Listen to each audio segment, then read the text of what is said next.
Nash's theorem says that every finite game must have a Nash equilibrium.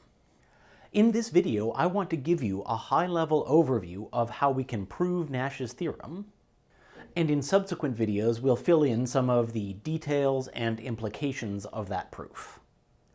The key idea behind our proof will be to construct a function for any finite game where its fixed points are Nash equilibria and it meets the conditions of Brouwer's fixed point theorem, so that we can invoke Brouwer to say that the function must have a fixed point, and therefore the game must have an equilibrium.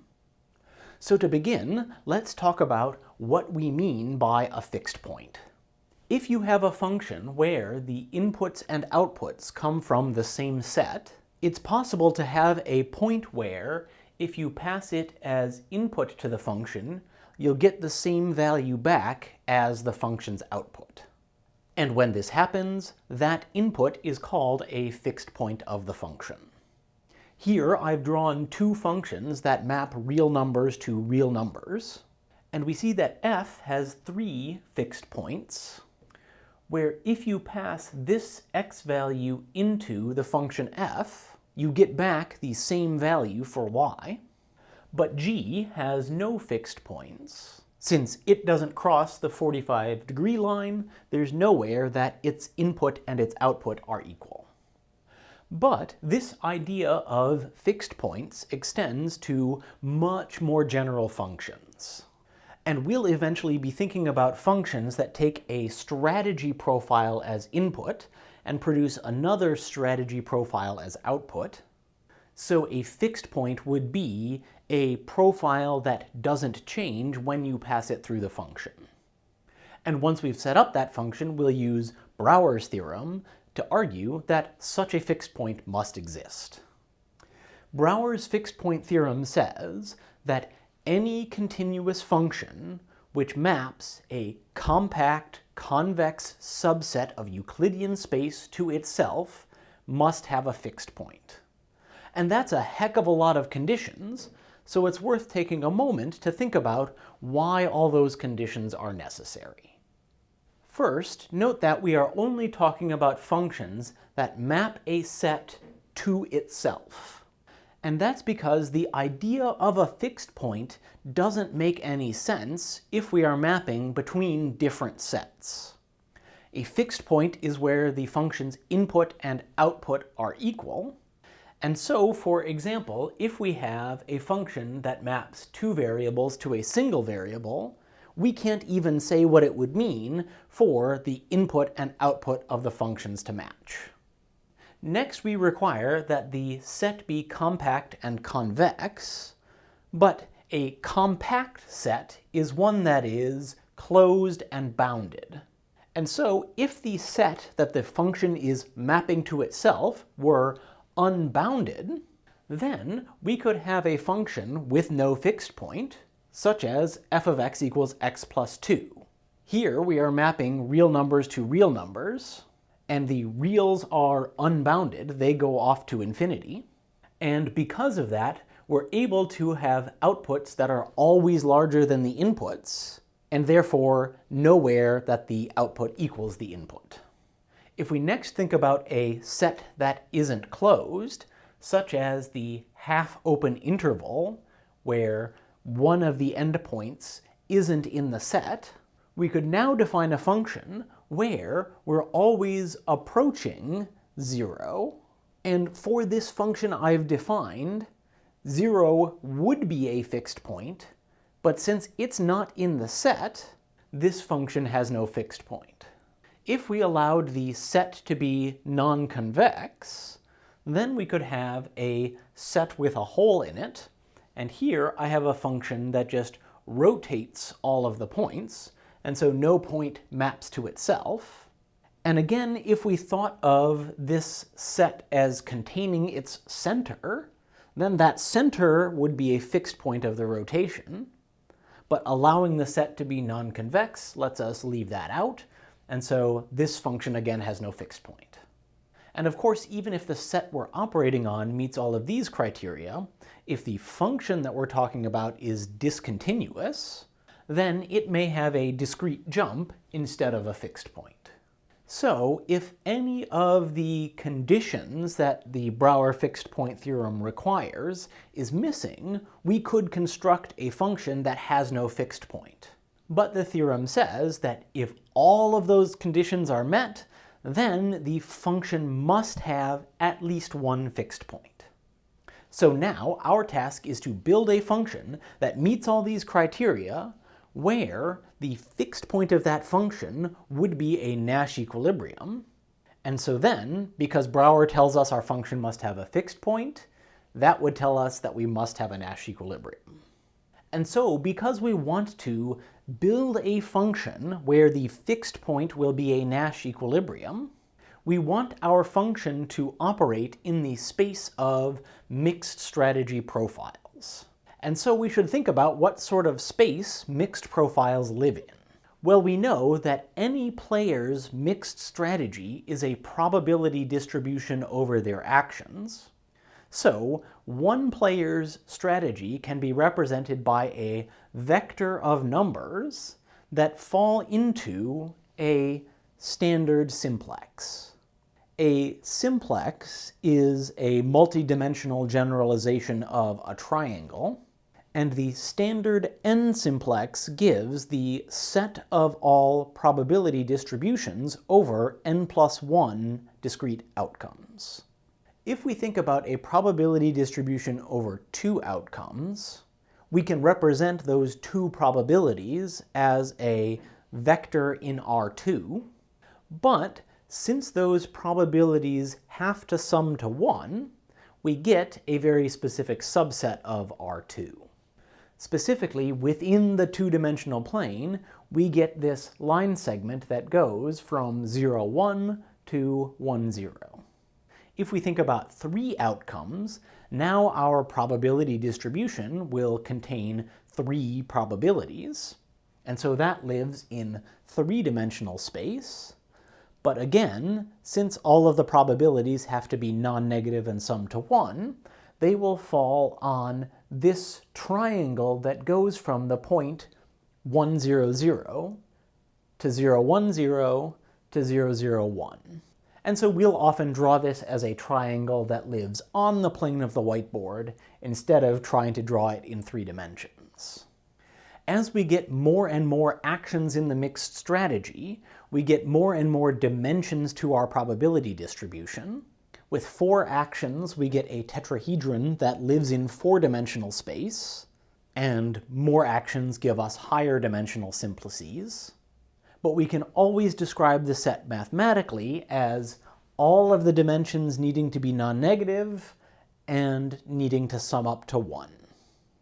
So a simplex gives us the geometric space within which a single player's mixed strategy lives. But we actually want to talk about profiles that specify a mixed strategy for every player.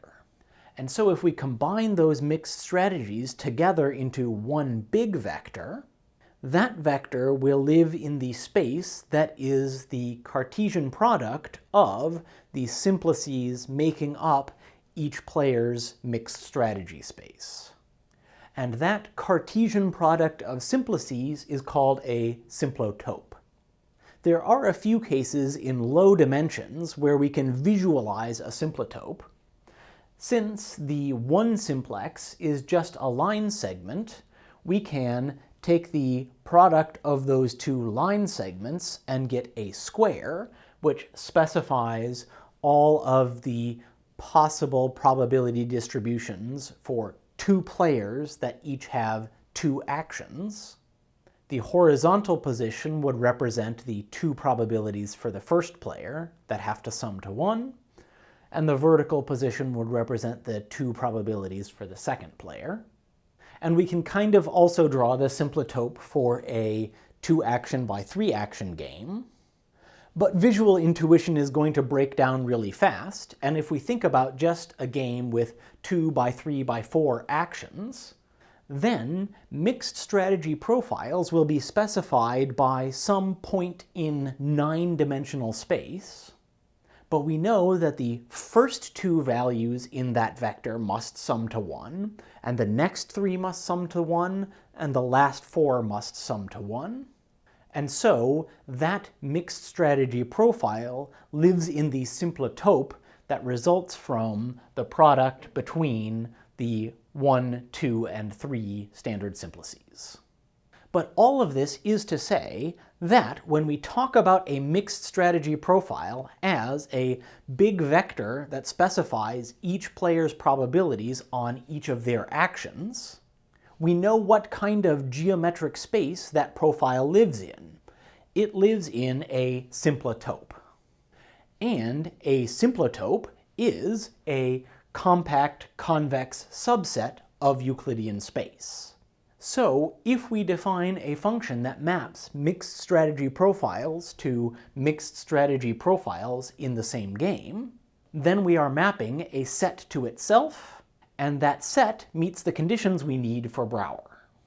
To give you a little more intuition for how we know that any symplotope is convex, think back to our examples of lotteries.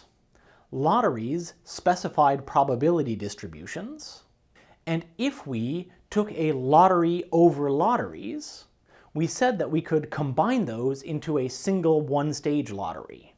And that lottery over lotteries corresponds exactly to a convex combination of the two probability distributions. So whenever we have two probability distributions for one player, we can take a convex combination of them and get another valid probability distribution. And that's also true if we take a convex combination of profiles that give a strategy vector to each player. And so now our goal is to define that function that maps strategy profiles to strategy profiles, where if it has a fixed point, that fixed point will be a Nash equilibrium. So if we think about what kind of function takes in a profile and gives us another profile, where if we give it a Nash equilibrium, it will give us back the Nash equilibrium, well, it would make a lot of sense for that function to be about best responses, because we know that in a Nash equilibrium, every player's strategy is a best response to that profile. So maybe we could have a best response function that takes in a profile and gives us back the best response, and so a Nash equilibrium would be a fixed point of that function. But unfortunately, best responses don't actually meet our criteria for two reasons. First of all, best response isn't necessarily a function. We know that there can be many best responses to a given profile.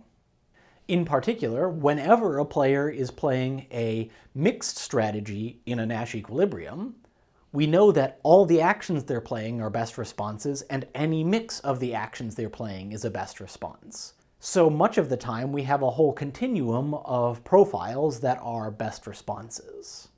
Meaning that best response is not a function, but rather a correspondence. It takes in a profile and gives us back a set of profiles as output. But even if we could come up with a way of restricting that down to just give one specific value as the output so that we'd have a function, best responses are also discontinuous. We know that as one player changes their probability, another player's best response may discretely switch from being play one action all the time to play a different action all the time.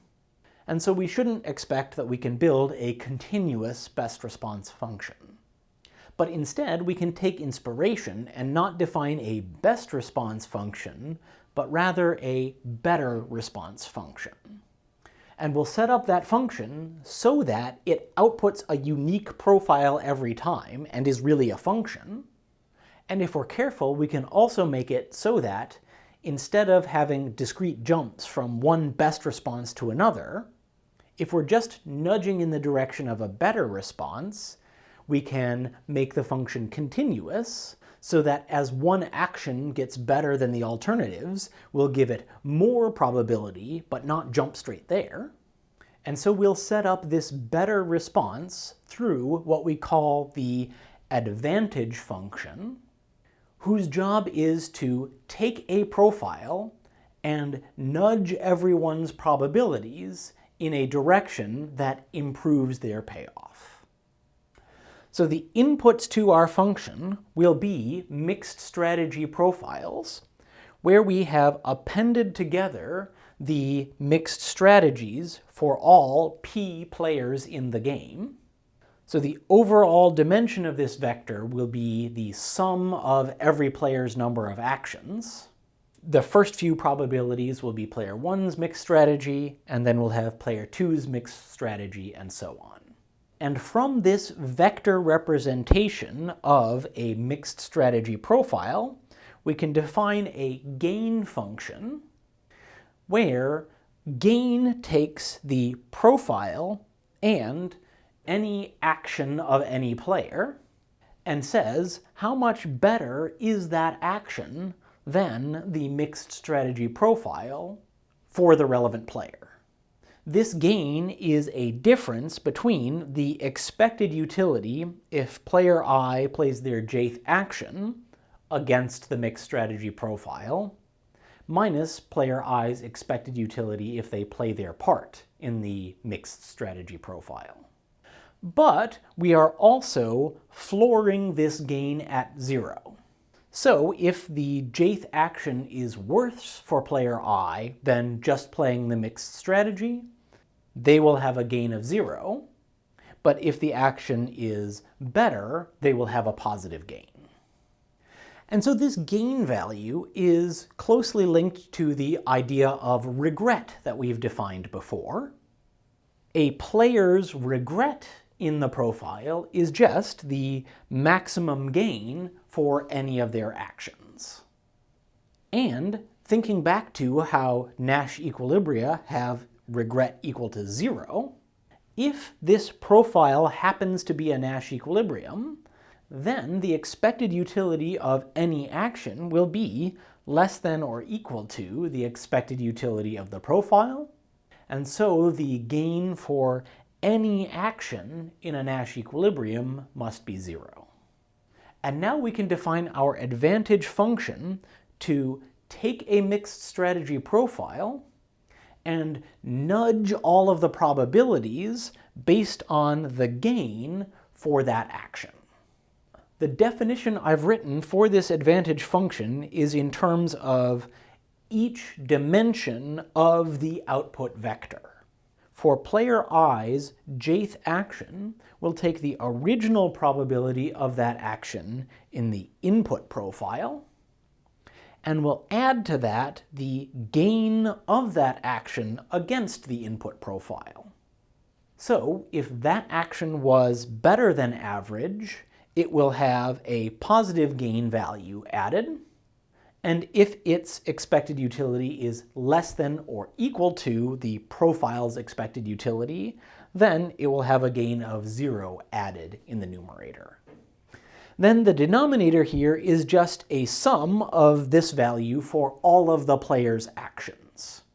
So if player I has capital A sub I actions, then we will sum up this probability plus gain from the numerator for all of their actions and divide by that sum so that the player's new probabilities still sum to 1.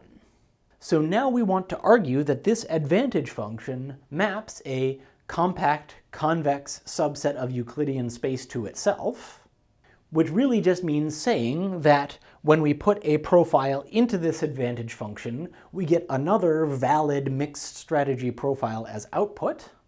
And as long as the things that we put in were valid probability distributions for each player, then we are adding to the numerator, so we'll never get a value less than 0. And this summation in the denominator will always be at least 1, so we're never dividing by 0. Meaning that this normalization will always give us a valid probability distribution for each player. So the output of the advantage function is another profile in the symplotope, which we know is a compact convex subset of Euclidean space. So next, we need to argue that this advantage function is continuous. And the key idea there is that the expected utilities in the gain calculation are all continuous in the mixed strategy profiles probabilities. These expected utilities that I've written in the gain function are hiding very large sums. Remember, to compute some player's expected utility, we have to sum up their payoff potentially over every profile in the game. But if we make a tiny nudge to the probabilities, we're still summing over the same payoffs, we're just giving them slightly different probabilities.